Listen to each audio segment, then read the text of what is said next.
अस्सलाम वालेकुम दोस्तों ये शख्स लीबिया का सदर था। इसका नाम मुअम्मर मोहम्मद अबू मिनियार अल कज़ाफ़ी था। अगर आज ये शख्स ज़िंदा होता तो शायद मुसलमानों की पहचान ही कुछ और होती। उसने 1969 से लेकर 2011 तक लीबिया में हुकूमत की और 20 अक्टूबर 2011 में उसे अमेरिका ने 5th जनरेशन वार का हथियार इस्तेमाल करके मरवा दिया। लेकिन क्यों मरवाया? दोस्तों इसकी बहुत सी वजूहात हैं जिनके बारे में आज हम आपको इस वीडियो में बताएंगे। लेकिन सबसे पहले हम आपको उन कवानीन के बारे में बताएंगे जो मुअम्मर कज़ाफ़ी ने अपनी हुकूमत में कायम किए थे। दोस्तों लीबिया में बिजली मुफ्त थी। पूरे लीबिया में कहीं बिजली का बिल नहीं भेजा जाता था। सूद पर कर्ज नहीं दिया जाता था। तमाम बैंक रियासत की मलकियत थे और 0% सूद पर शहरियों को कर्ज की सहूलत देते थे। अपना घर लीबिया में इंसान का बुनियादी हक समझा जाता था और इसके लिए हुकूमत शहरियों को मुकम्मल माली मदद फराहम करती थी। तमाम नए शादीशुदा जोड़ों को अपना नया घर बनाने की मद में हुकूमत $50,000 मुफ्त फराहम करती थी। पढ़ाई और इलाज की सहूलतें लीबिया के तमाम शहरियों को बिना पैसों के हासिल थीं। कज़ाफ़ी से पहले 25% लोग पढ़े लिखे थे, जबकि आज 83% लोग तालीम के जेवर से आरास्ते हैं। किसानों को ज़राई आलात, बीज और ज़राई ज़मीन मुफ्त में फराहम की जाती थी। अगर किसी बाशिंदे को लीबिया में इलाज मुआलजे या तालीम की सहूलत मुयस्सर नहीं तो हुकूमत बिना किसी खर्चे के बैरून मुल्क भिजवाती थी। लीबिया में अगर कोई शख्स अपनी गाड़ी खरीदना चाहता तो हुकूमत 50% सब्सिडी फराहम करती थी। पेट्रोल की कीमत 0.14 फ़ी लीटर थी। लीबिया पर कोई बैरूनी कर्जा नहीं था और लीबिया के असासों की कुल मालियत तकरीबन $150 अरब से ज़ायद थी, जिन पर अब मगरबी ममालिक का कब्ज़ा है। अगर कोई बाशिंदा ग्रेजुएशन करने के बाद भी नौकरी हासिल नहीं कर पाता तो हुकूमत उसे उसकी तालीमी इस्तेदाद के मुताबिक मुफ्त तनख्वाह अदा करती थी ता वक्त के उस बाशिंदे की मुलाजमत लग जाए। मुल्क के तेल से हासिल होने वाली आमदनी का एक मखसूस हिस्सा तमाम लीबियाई बाशिंदों के बैंक अकाउंटों में जमा करवा दिया जाता था। माँ को हर बच्चे की पैदाइश पर हुकूमत की तरफ से $5,000 मुफ्त फराहम किए जाते थे। कज़ाफ़ी ने मुल्क की सहराई आबादी के पेश नज़र दुनिया का सबसे बड़ा मसनूई दरिया बनाने का प्रोजेक्ट भी शुरू किया था ताकि पूरे ममालिक में साफ़ पानी की फराहमी यकीनी बनाई जा सके। दोस्तों इन मुजालिम के अलावा अमेरिका और बरतानिया की नज़र में कज़ाफ़ी के कुछ और भी गुनाह थे।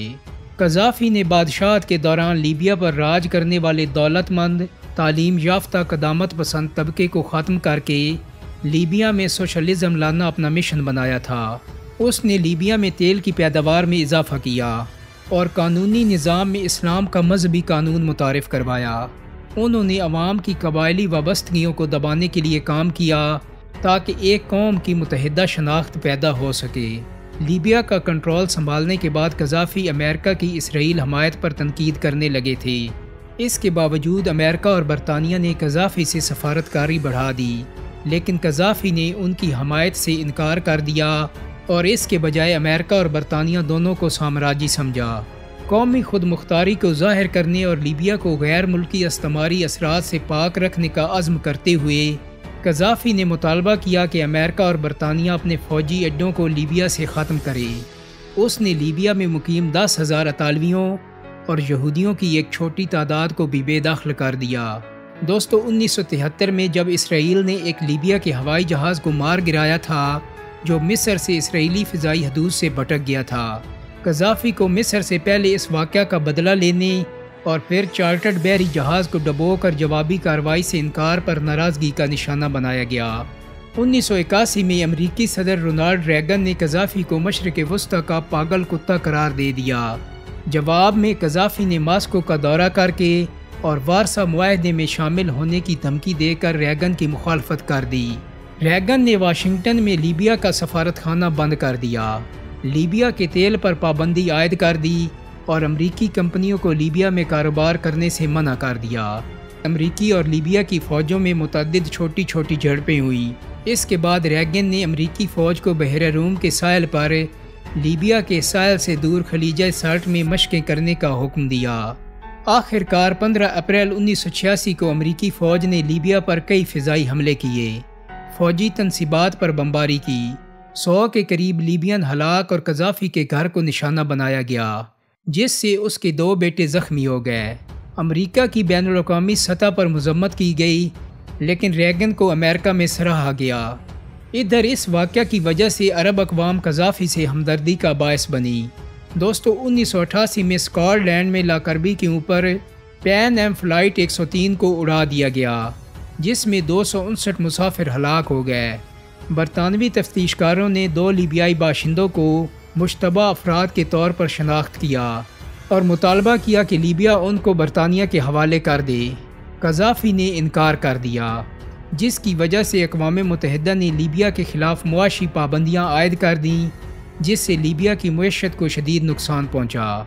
अफ्रीकी रियासतों की मुतअद्दिद रियासतों ने अक़वाम मुत्तहिदा की पाबंदियों की मुखालफत की, जो बिला आखिर 1998 में उस वक्त ख़त्म कर दी गई जब कज़ाफ़ी ने जनूबी अफ्रीका के सदर नेल्सन मंडेला को हालैंड में बम धमाके के मुल्ज़मान की हवालगी की निगरानी की इजाज़त देने पर इतफ़ाक़ किया। 2000 की दहाई के अवाइल में कज़ाफ़ी नरम पड़ते नज़र आए। अफ्रीका की अक़वाम को मुत्तहिद करने में उनकी दिलचस्पी बढ़ती गई। दोस्तों कज़ाफ़ी अफ्रीकी यूनियन के लिए चैम्पियन बन गए और उन्होंने अफ्रीकी बरआज़म के लिए एक ही करेंसी, एक ही फ़ौज और एक ही पासपोर्ट की तजवीज़ पेश की। लीबिया ने दोनों ममालिक के माबैन तल्लुकात मामूल पर लाने के लिए भी बरतानवियों के साथ बातचीत का आगाज़ किया और बाद में इराक जंग से मुतासिर होकर उन्होंने लीबिया की कीमियाई और जौहरी हथियारों के प्रोग्रामों को मनसूख कर दिया था। इससे अमेरिका लीबिया को दहशतगर्दी से मुतल्लिक रियासती सरपरस्तों की फहरिस्त से निकालने पर मजबूर हो गया।